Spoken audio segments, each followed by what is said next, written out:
Eh bien, bonjour à tous et bienvenue sur ma chaîne. Aujourd'hui, présentation de la pêche à la cuillère, donc une des pêches que je pratique le plus. Donc déjà, je vais faire une petite présentation rapide du matériel et ensuite je vous montrerai pour finir le nœud de la cuillère qui est donc très résistant et assez discret. Donc tout d'abord, je vais commencer donc par une petite présentation rapide du matériel. Donc là, moi perso, j'utilise une Okuma, donc une canne en deux brins. Donc là, c'est le modèle Dead Ringer. Donc elle fait 1,85 m, elle permet de mettre dessus, d'équiper des leurres de 3 à 12 grammes, donc c'est ce qui est recommandé. Et un moulinet Gunky qui fait très bien le travail pour ce que je lui demande. Ensuite, donc, comme vous allez pouvoir le voir, j'ai donc des cuillères assez classiques qu'on va pouvoir retrouver chez Decathlon puisque c'est quasiment tout. C'est ouais non, ce sont tous des cuillères de chez Caperlan. Donc si là il y en a une qui est géologique de la marque géologique. Mais sinon c'est tout de sont toutes des cuillères de la marque des Caperlan, pardon. Donc voilà, pourquoi tout simplement la pêche à la cuillère, tout simplement parce que c'est pour moi Euh, la pêche qui passe partout pour la pêche du carnassier, justement. On va pouvoir pêcher de la petite perche rayée jusqu'au brochet, hein, en passant par tous les autres carnassiers qu'il y a, truites, black bass, cendres, et tout ce qui s'ensuit. Donc aujourd'hui, vous pouvez donc vous équiper de matériel pour la pêche à la cuillère très facilement. Parce que bon, bah, moi je vais prendre Decathlon comme exemple parce que c'est ce que je connais le mieux, on va dire.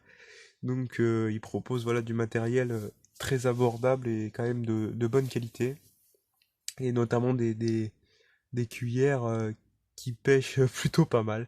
Parce que voilà, moi celle que je me sers le plus, après bon, c'est chez moi que ça marche le mieux, c'est la cuillère argentée, avec la palette argentée et palette dorée avec des points rouges. Voilà, c'est les deux qui vont marcher le mieux en rivière et en lac. Après celle pour le lac, c'est celle-là qui va marcher bien.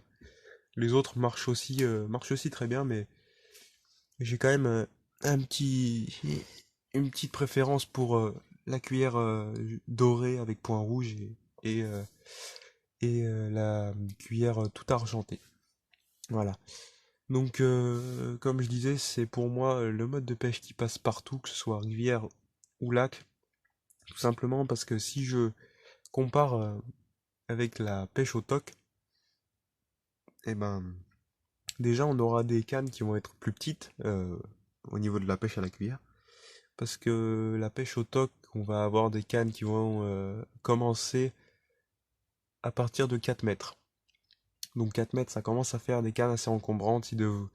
Si je sais pas, si vous avez prévu de partir faire un bivouac quelque part ou que vous marchez à pied pendant un petit moment, ce sera plus facile de ranger une canne à l'heure en deux brins dans le sac plutôt que de prendre une canne à toc qui fait plus d'un mètre pliée au maximum.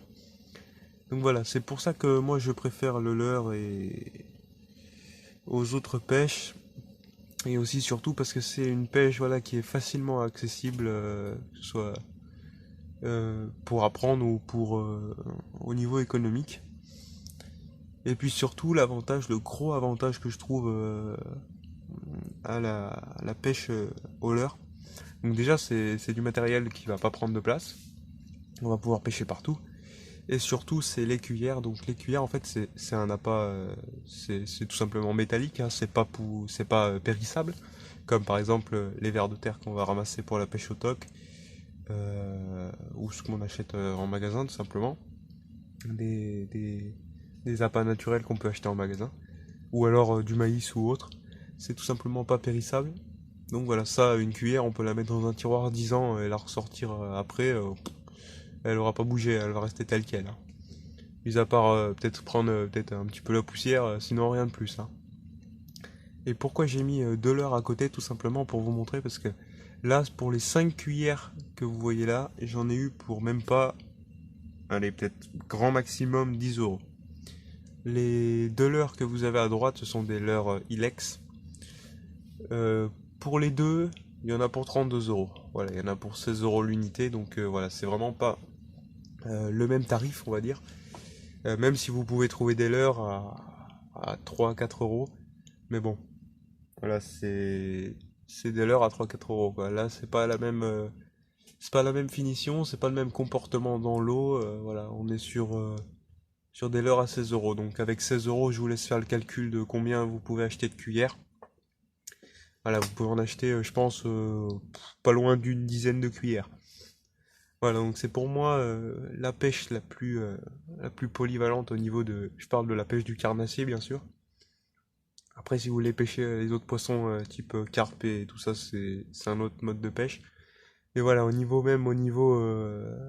survivalisme, c'est voilà, c'est pour moi la pêche qui va être le plus adapté. Parce que comme je le disais, les appâts sont pas périssables, hein, on est sur du leurre métallique, donc déjà c'est ce qui se fait de mieux. Ça pêche très bien, la cuillère, voilà, que vous preniez une dorée à point rouge ou une argentée, ça pêche, c'est clair. On peut faire bien évidemment des lancers très précis avec des cannes à l'heure. Et puis surtout, vous pouvez trouver un ensemble à pas très cher et de très bonne qualité, voilà. Donc pour avoir à peu près tout dit, je pense... Non, juste un dernier petit détail, pensez à vous équiper, voilà, à équiper votre ligne d'un émerillon, un petit conseil. Ça évite à ce que votre fil se mette à vriller et voilà, ça améliore un petit peu le comportement de votre cuillère dans l'eau, tout simplement. Et puis un autre petit avantage qu'on peut y trouver, c'est si jamais vous pêchez un poisson carnassier, donc avec de bonnes dents par exemple, si vous mettez la longueur, je vais prendre celle-là parce que c'est une des plus longues. Si vous mettez par exemple la longueur de votre cuillère plus la longueur de l'émerillon, vous avez donc toute cette distance-là. Voilà, donc le poisson va peut-être forcément mordre sur une partie métallique et pas sur votre fil. Donc vous avez plus de chances de ramener du poisson avec un émerillon, donc parce que le poisson va mordre sur une partie métallique et pas sur votre fil. Parce que sinon, si vous pêchez, je sais pas, du brochet ou du cendre, il vous faudrait peut-être un bas de ligne en acier, parce que ça commence à avoir des bonnes dents et donc ça pourrait vous couper votre fil. Mais déjà, en rajoutant un émerillon, ça vous rajoute de la longueur au niveau, euh, au niveau métallique, donc ça vous laisse plus de chances de ramener du carnassier. Voilà. Donc ensuite, bah, on va passer donc au nœud de la cuillère. Donc je vais tout simplement faire un peu de place, hein, ça va dégager, ça aussi. Voilà, on va mettre ça par là. Voilà, je vais virer le moulinet. Donc on va prendre. Donc voilà, là je vais prendre un morceau de ficelle. Donc là c'est de la corde d'escalade, on s'en fout un peu. Juste pour montrer, voilà, ça c'est votre ligne. J'ai pris un anneau pour l'anneau de votre émerillon, auquel vous allez attacher donc votre cuillère. Donc c'est très simple, vous avez juste à passer donc votre ligne dans votre anneau, vous mettez un petit peu de longueur derrière pour être sûr. Là, vous allez pincer ici. Vous allez faire donc un tour, deux tours. Donc là, au lieu de passer derrière, vous passez devant. Deux tours, enfin voilà, un tour. Ah, attendez, bien le choper. Là, c'est pas évident hein, pour montrer en même temps, c'est pas forcément évident. Donc, vous allez faire. Attendez, je reprends du début. Donc là, vous faites. Alors, attendez, je reprends depuis le début. Voilà, donc là, vous avez donc vos deux fils, hein. Voilà. Vous allez faire donc ça. Là, vous pincez. Vous avez donc la petite boucle là, vous pincez. Maintenant, vous allez faire donc un tour là, deux tours. Deux tours, normalement, ça suffit.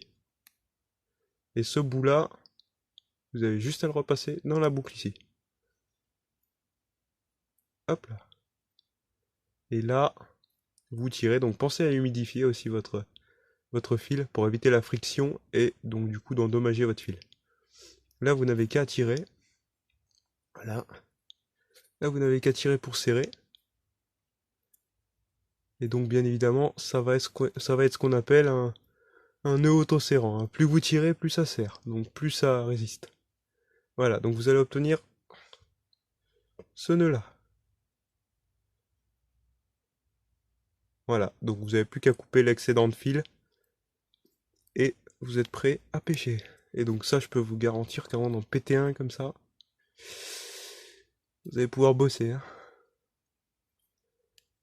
Mis à part de tomber sur un poisson qui vous met un coup de dent,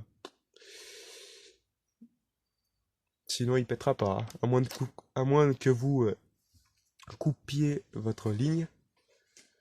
Mais sinon, il y a un nœud très résistant, assez discret. J'ai trouvé, ouais, assez discret. Et puis voilà, très bon nœud, voilà. Donc bah écoutez, en espérant que la vidéo vous ait plu, si c'est le cas, n'hésitez pas. Likez, abonnez-vous, et puis si vous avez des questions, l'espace commentaire est là. Et puis on se dit à la prochaine.